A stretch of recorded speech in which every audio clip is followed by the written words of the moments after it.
So what's up mga ka-dreamers, no? So for this video mga ka-dreamers, tayo ay gagala na naman. So tara, samahan nyo ako sa aking paglalakbay dito sa Dong Quat, Vietnam. Let's go! Guys who like leaving shore, your taxi is alongside. Ah yes, Captain. I already called them, Captain. Lalabas! Lalabas! Lalabas kami! Alright!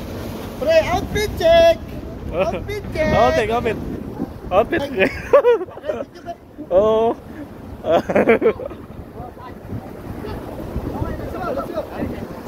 At yun na nga mga ka-dreamers, super excited kaming lahat na makalabas dito sa Dong Quat, Vietnam dahil Asia din to mga ka-dreamers, no? So, first point nga namin mga ka-dreamers is pupunta kami muna sa immigration para bigyan kami ng shore leave pass mga ka-dreamers, no? So, yun na nga, chinik na ng immigration officer mga ka-dreamers yung mga passport namin at iniwan nga namin yung passport namin doon kapalit nitong shore leave pass mga ka-dreamers. And after that mga ka-dreamers, pagkatapos doon na may shore leave pass na kami, papunta na kami sa city. So mahigit 1 hour yung biyahe dito mga ka-dreamers na papunta sa city mga ka-dreamers, no? And after 1 hour nga mga ka-dreamers, kami ay nakarating din dito sa city. So first stop namin mga ka-dreamers, dito yun sa may grocery dahil may bibilhin yung mga kasama namin dito dahil gusto nila mang grocery dahil wala na daw silang stock dito sa barko mga ka-dreamers, no? So yun na nga, nakarating na kami dito mga ka-dreamers at napansin ko mga ka-dreamers, mahilig sila dito sa yung car na chargeable mga ka-dreamers, no? Anong tawag dyan? Basta yung chargeable na car mga ka-dreamers, no? Walang gasolina, no? So mahilig sila dito mga ka-dreamers, no? So yun na nga mga ka-dreamers, papasok na kami dito sa mall nila pero ano lang to mga ka-dreamers, no? Parang malaking grocery store mga ka-dreamers, no? So yun na nga, papasok na kami dyan mga ka-dreamers at napansin ko dito, no? Yung mga Vietnamese pala mga ka-dreamers is parang ano lang din sila, parang Pinoy lang din yung mga mukha nila mga ka-dreamers, no? May pagkaano lang sila, may pagka-chinito tsaka chinita mga ka-dreamers, no? At yun na nga, nandito na kami sa store mga ka-dreamers.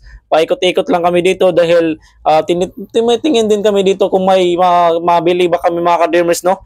Ito yung store nila dito mga ka-dreamers, no? So marami naman dito mga pwedeng bilhin mga ka-dreamers, no? Like mga grocery, mga pagkain, marami dito mga ka-dreamers, no?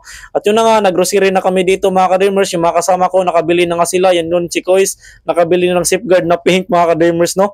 So Colgate, so bumili sila dito mga ka-dreamers, no? And after dito mga ka-dreamers, pupunta kami sa pagkainan mga ka-dreamers since wala pa kaming kain mga ka-dreamers.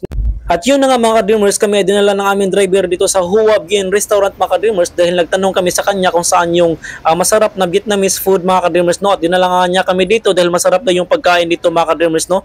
At andito na nga kami mga ka-dreamers, 10 nga pala kami na mga Pinoy na lumabas mga ka-dreamers, no? So sobrang dami namin mga ka-dreamers, no? Halos kalahati ng crew ay lumabas mga ka-dreamers, no? At nakapag-order na kami dito mga ka-dreamers, may shrimp, may seafood, may adobo mga ka-dreamers, may sabaw mga ka-dreamers at sobrang solid talaga ng mga pagkain dito mga ka-dreamers, no? Masarap yung Vietnamese food din talaga mga ka-dreamers, no? At alam nyo ba mga ka-dreamers, wala lang $100 yung nabayaran namin at marami naman kami kaya sobrang nakatipid talaga kami dito mga ka-dreamers, no? So sobrang busog kami, sobrang sulit yung pagkain dito mga ka-dreamers, no? And after nga namin kumain mga ka-dreamers, no? Agad na nga rin kaming umuwi doon sa barko dahil hanggang 11 o'clock lang yung immigration na mag-open mga ka-dreamers, no? So kailangan naming bumalik sa barko nang wala pang 11 o'clock mga ka-dreamers, no? So after nga namin kumain, umalis na rin kami at pauwi na rin kami mga ka-dreamers, no? And after that mga ka-dreamers, nakarating din kami dito sa immigration mga ka-dreamers para kunin na naman yung mga passports namin mga ka-dreamers, no? At nagpicture-picture nga yung mga tropa natin dito dahil may globe dito mga ka-dreamers. At yun na nga mga ka-dreamers, no? Kami ay nakauwi na rin sa aming barko at bit-bit ko na ang aming mga passport para ako na yung magpaakyat doon sa bridge. Yung mga kasama ko dito, Ay po. ay po. Shout out sa mga magulang. Mga magulang. Anong magulang?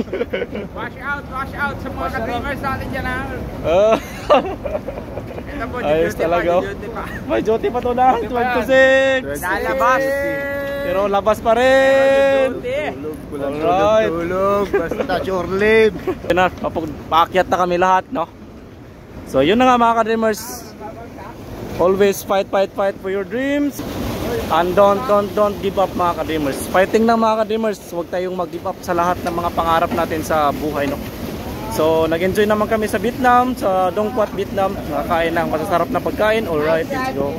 Hanggang na. Oras. Pasok.